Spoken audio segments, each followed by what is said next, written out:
Alright, so for anyone who's having trouble with a rear brake on the Multistrada Ducati, I've got another fix for you. In addition to the really expensive fluid that I put in, which I showed you last time, which was this stuff, which cost me over $100 because of the high boiling point apparently, there's another fix that you can do, and I've only just discovered this, but I just replaced this banjo bolt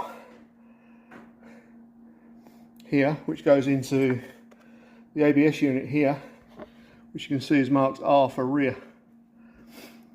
I just replaced that with a bleed nipple one. So it's got a bleed nipple on the top of it. You can actually bleed at the highest point, so you don't need to take the rear brake caliper off and hang it upside down to try and gain altitude to get the air out.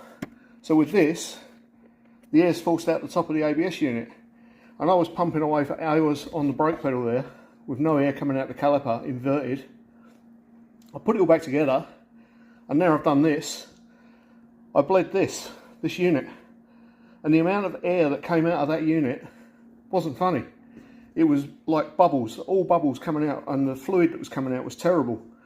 So being the high point, I think this is possibly a part of a problem with an air block as well. So I highly recommend you get one of these bleed nipple banjo bolts. I ordered mine off of eBay, and it took 2 days to get here. And yeah, it's just the standard bleed nipple that goes on top. That thread is a 10 by 1mm, and that thread for the bleed nipple is a 7 by 1mm. And the fluid is now completely air free.